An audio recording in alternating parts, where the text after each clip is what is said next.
Hello, you wonderful people, and welcome to another episode of Not Too Comic Book. This being a show, we're talking about TV shows that are adaptations of comic books. For today's episode, I'm going to talk about the latest episode of iZombie, a great episode. There's a lot of great things went down in this episode, so let's break it down. First and foremost is the case. Obviously, it's a murdered chef, and I love that obviously Liv, she didn't go full-blown Gordon Ramsay, but she kind of tiptoed in that direction a little bit. And I love just that bit about, like, it's like, Clive have to be like, okay, I got to get prepared for who you're going to become once you're in the brain. Like, that comes up from time to time, but it was never, like, a consistent thing. It's just one of those little nice things. It's like, every once in a while, and I really like that. It's like, oh, man. And her correcting that and getting that cop to bring her coffee, and she's like, it was adequate, like it was tolerable or something like that. Literally during the interrogation, like the dude, she was like, oh, this coffee's terrible, and literally had him brew more or something. I love that. And just how critical she was of everyone and everything. Interestingly enough, the dude that they were interrogating, Herbert, that's I'm blanking on the actor's name. I feel like I know it, but I might not. I'm not that. I've seen him from time to time in different things, but obviously the thing I'm best known from, he was one of the cops that Monk worked with, in the show Monk. So that's pretty cool. But it's interesting, and it's actually kind of sad, like, when you break down what the case was all about, because ultimately, because obviously it deals with stolen brains and stuff like that at a restaurant and stuff. But then it turns out the killer is actually the first dude they interview. And I liked how, like, it kind of got figured out, because it's like, oh, like, the dude, like, he, like, knew statistics and stuff like that, because that's one of the brains that was stolen from last week's menu. And it's like, oh, stuff from like, about boats and stuff like that, that's connected to one of the brains that was also stolen last week. So I love that kind of being how they ended up catching him. But it's actually kind of sad, because it turns out that basically he hadn't been outed as a zombie, and so he was keeping that from his family. And so it turns into a situation of basically the chef knew about it and kind of like picked on him, made his life a living hell, and he couldn't take the chance that his family might find out. So that's what this was about.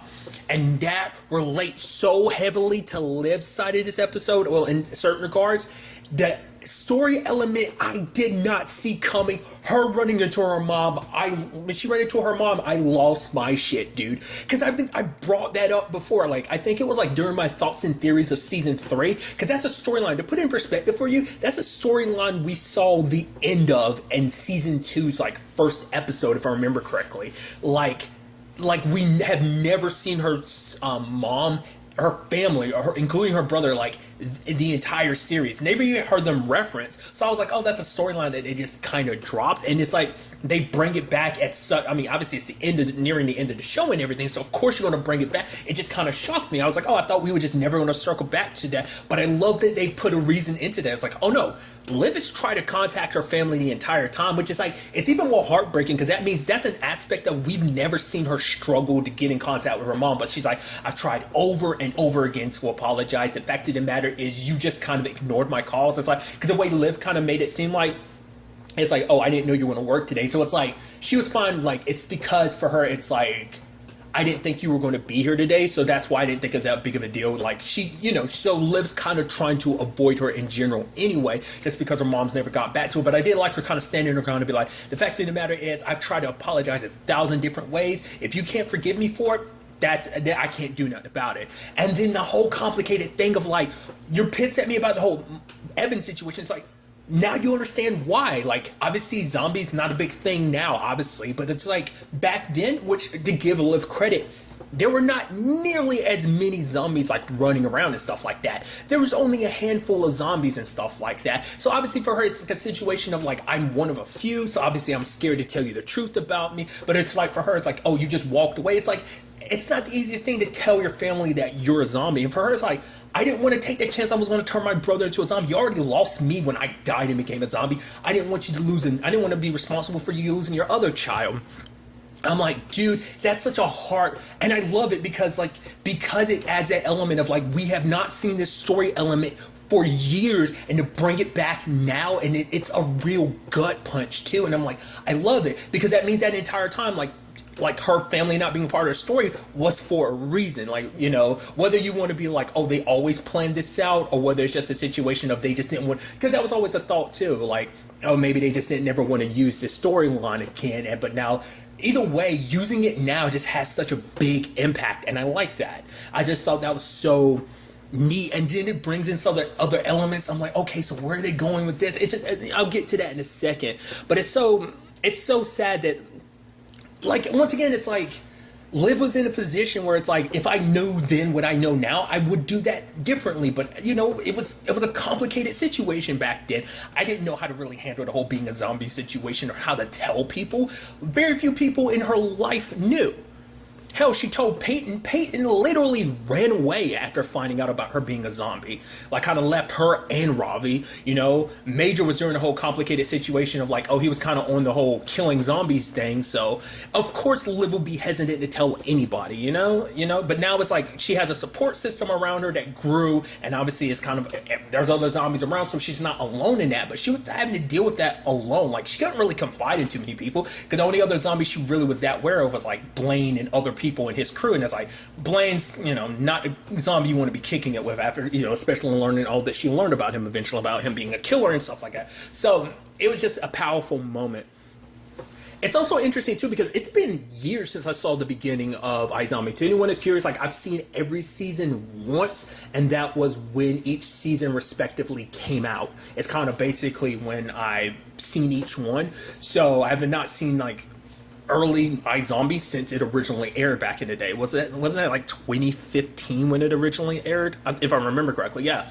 But the thing is, like, I didn't remember the whole her dad thing. Like, I don't remember that even coming up. Maybe it did, but I was like, all right, your dad's not in your life. Like, I think maybe back then it's just like her mom showed up and everything, and I just kind of left it at that or something. I don't remember. Like, I was like, wow, that's a storyline element? You didn't even know who your dad was. I was like, holy crap. But it's like, now we're bringing that back. I'm like, why are we doing that? And it's like, oh, it's because it plays a huge part in the plot. I'm like, that's so interesting. I'm going to get to that in a second. But, like, turns out her dad was kind of a junkie and everything, which that kind of makes sense in certain regards. And, you know, Liv is like, tell Evan I'm thinking about him. It's like, he wants nothing to do with you. It's like, dude, come on. That sucks so much that you put her in that position. And, you know, Liv, you know, she kind of has to live with that. You know, it's just kind of like a, and even she, like, even though she says, like, oh, I did what I could do, like, about the situation, you can still see that it hits and hurts her. The fact of the matter is her family won't kind of accept her apology and everything. It's like, jeez, that's heavy as hell. Even the man she thought might have been her dad this entire time, turns out he's not actually your dad. And the twist is the dude who's the radical zombie dude behind all of this is her freaking dad. And it makes sense. It didn't click until she was like, Roberts. And then I was like, his name's Martin Roberts. I was like, and I figured that's who this dude was supposed to be. Beanpole Bob. Robert as in Bob. So I'm like, well, Bob is in Robert is what I'm trying to say. So I think that's all connected. That's going to be everything. And that's what I was getting at. It's like the whole utopian thing that kind of lends itself into the fact is that he's kind of a junkie. So it kind of makes sense.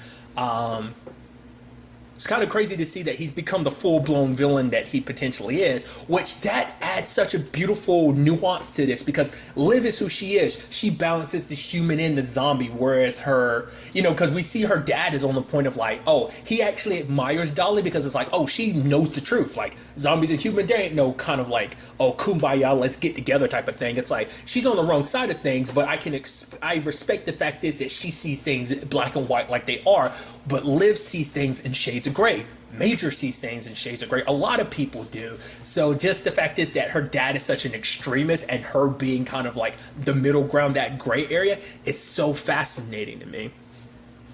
But the surprises from this episode do not stop there, dude. Holy crap, dude. There's also the situation with the people hitting it. Because at first I was like, okay, these are military people. I was like, are these dead enders, or are these like the extremists that work for Robert? But it's like, okay.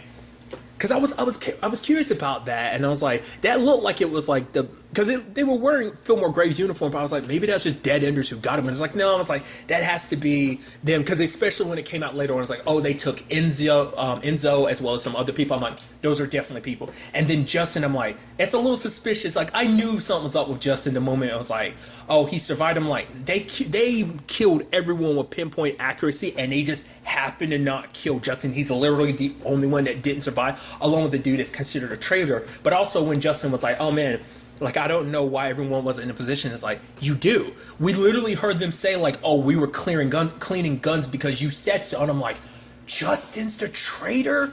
And then, you know, Major meets up with the dude that had run away who told the truth about the whole thing. I'm like, oh my God. Which is so crazy because it's like, I mean, to be fair, it kind of makes sense. Like, I mean, this is the point where, like, allegiances shift and everything like that. I mean, because even look at, like where, you know, Chase started off at. Like, when we got introduced to him in season 3, he wasn't that bad of a guy. Like, he didn't do things you always agreed with, but you're like, you didn't look at him as the villain that he ended up kind of becoming in season 4, where he kind of where he tried to overcorrect with a lot of stuff. Like, he shifted, and I think Justin did the same thing. That was such a great twist, and Major having to be one there. It's like, and it's the whole conversation. He's like, there's no more like playing the gray area of you being like, oh, humans and zombies. That's a wish for candles, like blowing out candles. It's like, this is how things are. You're either team zombie or you're team humans. But, you know, Major's like, no, we're on that side, you know, and we're on the side of the good humans and the good zombies. And I love Justin being like, oh, you don't have it in you to do it. Major, without hesitation, bam, put him down. I'm like, dude, that sucks.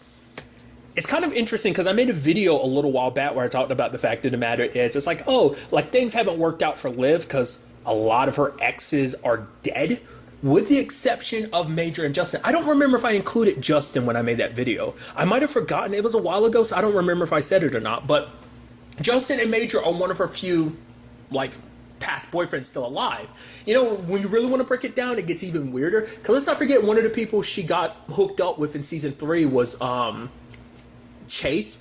But she was on a brain, so I don't count that, because like, that wasn't a relationship, that was like a one-night stand. But it's just kind of interesting because she was hit with him and he's dead now.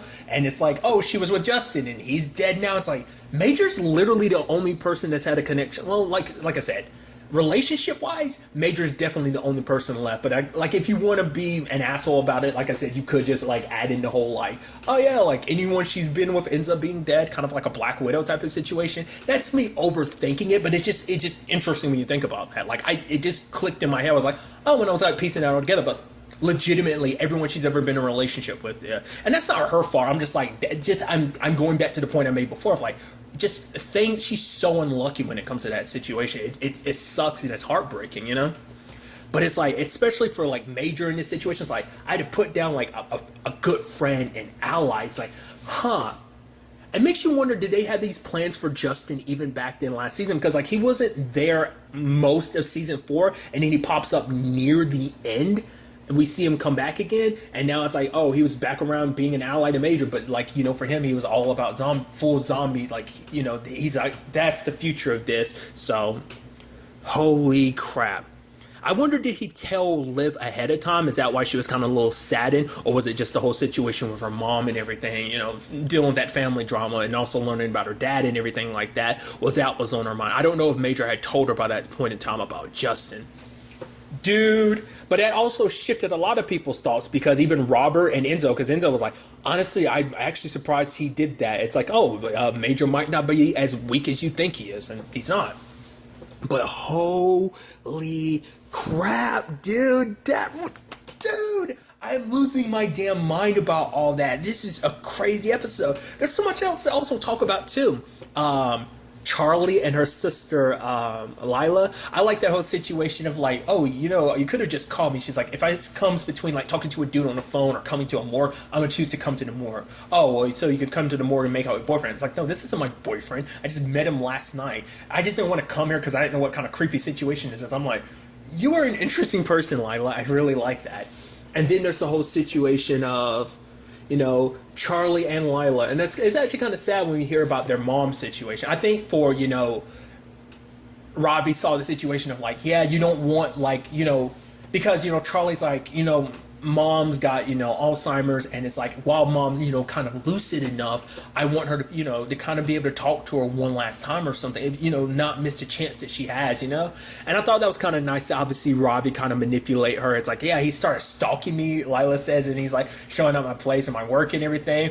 Also, and he starts sending me clips and stuff, like he sent me clips of like the Notebook, and Charlie's like, everyone's seen the Notebook. She's like, I haven't, but when Ryan Gosling, and she was like, I'm about to cry just saying his name. I'm like, oh, that's so. And then she references the ending of the Notebook, and she's like, "You're a right bastard, you know that," or something, to Ravi. It's so interesting because like, it's one of those movies of. I don't think I've ever sat down and watched the Notebook all the way through. I've seen bits and pieces. I think I just literally had the ending spoiled for me, which the movie's like, what, like, well, like what.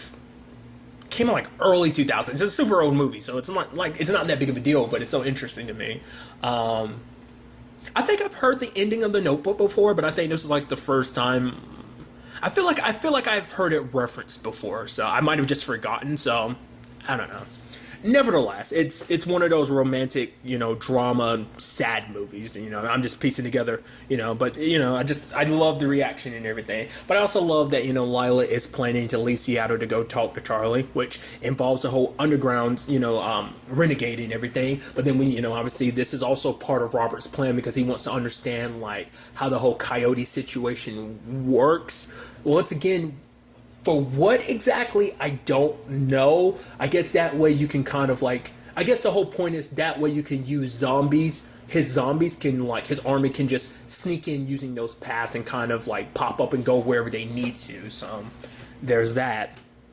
There's the Clive storyline with him, like, because like I love that Michelle is kind of the new him. I even love Kavanaugh busting his balls and being like, oh, look at you, oh, up here looking at your own beautiful brown eyes or something like that. He's like, what, come on, dude, this is my wife's desk, and if she can't help herself but being captivated by my beautiful brown eyes, it's like, well, who can blame her? That was not the exact words, but I love it. But he's like super awkward around Michelle. She's like, this isn't going to be weird or awkward. He's like, no, it's not. It's like, of course it is. I love him trying to give her a different case because he wants her to be safe and everything, but she still ends up getting hit by like a hockey puck or something, like with the Zamboni case. So she still get hurt anyway. But then her and Clive had this really nice moment where it's like, she admits like, yeah, there's a good chance you might not be the baby daddy. Like, I just said that, I wrote your name down and everything because you're literally the dude that any woman would want to like have a baby with just because he is who he is. He's here to taking care, looking after her. It's like, you showed up with flowers, you showed up with Sudoku, but because I said I would want a crossword puzzle, you would actually go get it for me. It's like, you're the type of person that someone could call on. Obviously, that's something she can't really say, it's true for her ex. So, sorry, not sorry type of thing. And I thought that was kind of interesting. I wonder, is it going to be a twist in the end where we find out it actually is, even though it's a small chance, it might actually be Clive's kid. Obviously, Dell kind of has her issues with it, but she kind of settled that already. But still, I'm curious to see where things kind of go from there or not, But it's probably going to be a situation where it probably ultimately isn't, but I think it would be interesting if we did find out, like, no, it is Clive's kid. Even with the drama and everything, like, I think it'd just be kind of a nice story arc to take with them, but who knows? Oh, dude. Also, like, obviously, like, the CDC isn't listening to Robbie, the dude running the whole thing. It's basically being like, oh, like, when he's talking about the kids with their, the Felix thing, it's like, you talking about they're going to be hunted down, to being so dramatic. It's like, really? Come to Seattle and say that, but he's like, basically cutting off ties with Ravi, so that's interesting. Which is interesting too, because I just thought about it too, because it's like, Utopium is what they're planning to examine that to try and obviously make a cure factory and stuff like that, which now Liv is cross paths with her dad, which we know he's huffing it down like candy, because, once again, I think it just fits with his whole addiction situation. Obviously, we didn't get any of Blaine this episode, because obviously last week's episode kind of focused on Blaine heavily, but like, let's not forget he's off doing his own thing too. I was wondering what the twist was going to be about when it came to Liv's dad. For whatever reason, there was some part of my brain I was like, you don't think there's going to be some twist of like, it's actually Mr. Balls? Like, I thought that in the back of my mind, but then I was like, no, because like he's panhandling is what the whole point was kind of being. But that was like the last time like Liv's mom saw him, but it's like, it's kind of crazy to think that I wonder if, like, in the next episode, we kind of get to see where he became a zombie. Like, was he a zombie kind of early on, too, that he just kind of kept to himself? Or was it a situation of he became one kind of when things kind of really hit its stride in Seattle? I'm curious. I'm also curious to see where the rest of the story goes. Like, obviously, with, like, Liv's mom, like, will we see her pop up? Will we see her brother? Like, will there be any forgiveness on that front? Like, is this the only thing we get of that? I don't know. I don't know if they're going to leave everything kind of as sour as things are standing between Liv and her family. But I guess it's like, I did what I could do. Like, I can't do any more about it. All I can do is kind of get to know my dad potentially. So, dude, once again, a great episode. I'm so excited to see what the next episode has in store for us with all of this as things are progressing along. Oh, it's so good, dude. But really, that's all I want to talk about. So the next time we meet, be happy, be safe, live life to the fullest, and enjoy it. Good day and goodbye.